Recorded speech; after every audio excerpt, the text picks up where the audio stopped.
ازيكم حبايبنا، عاملين ايه؟ يا رب تكونوا بخير واحسن حال. صلوا على النبي حبايبي، ما تنسوناش في اللايك والاشتراك في القناه، عايزه القناه تكبر بيكم ان شاء الله. بص حبايبي، هنا انا معايا حله وهحط فيها كوبايه ونص من الرز المصري العادي. تمام. هنعمل ايه؟ هنعمل رز بلبن. اهو انا كده معايا كوبايه ونص من الرز، وحطيتها على البوتاجاز في ميه لغايه لما غليت والرز معايا استوى. تمام. على فكره حبايبي، في ناس بتحب تسويه في لبن مش في ميه. تمام. هنا معايا لتر من الحليب او اللبن. تمام. اخدت نزلت عليه كده على الرز بلبن. تمام. وخليت نص كوبايه، نص مج من الحليب. تمام. طيب اهو غلي شويه، حطيته غلوه بس كده في اللبن. تمام. وشويه من اللبن دول هحط عليهم معلقتين من النشا. هنحط معلقتين من النشا على نص كوبايه من اللبن.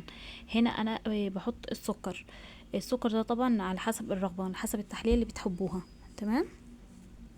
هنا حطيت 4 معالق بس، يعني للامانه كده لقيته كان يعني مكانش لسه حلو كده، كان لسه ماسخ.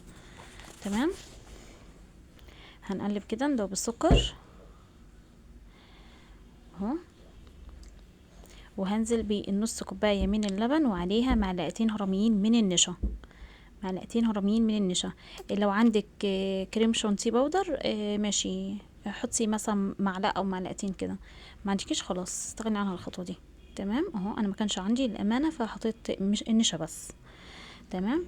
وهنزل بالنشا باللبن، وايد بتنزل بالخليط، وايد بتقلب. تمام. عشان النشا ما تكتلش مني. وما تنسونوش بقى في اللايك والاشتراك في القناه.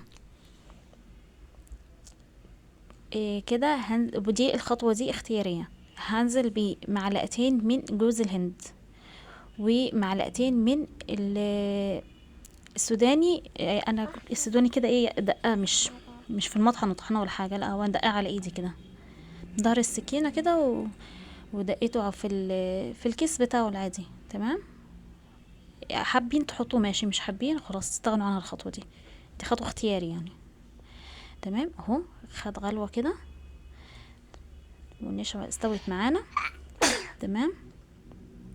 لا.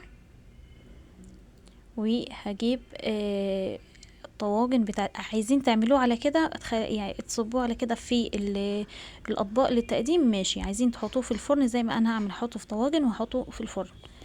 تمام. هنحط كده الرز بلبن بتاعنا في طواجن في نفس الصينيه وهدخله الفرن. هنشغل عليه بس يدوب الشوايه بس من فوق، هنشغل عليه الشوايه بس من فوق بس على اساس ياخد وش فرن. تمام. اهو انزل الكميه اللي طلعت معانا، والطواجن اللي من ورا دي طواجن كبيره، يعني لو كل طاجن عندي مش موحده، مش حجم واحد، لو في طواجن اصغر من كده هيعمل معاكم كميه اكتر من كده. الكوبايه ونص من الرز. تمام. اهو حلو جدا وطعمه خطير بصراحه. اهو ربنا يحسن ما بين ايديكم وتعملوا احسن من كده بكتير. لايكات بقى ولا ما تنسونوش دعوه حلوه كده في الكومنتات، ولكم بالمثل ان شاء الله. ادي الطواجن بتاعتنا حلوة جدا ورمت كمية كبيرة. الى اللقاء في فيديو اخر ان شاء الله. مع السلامة حبيبي.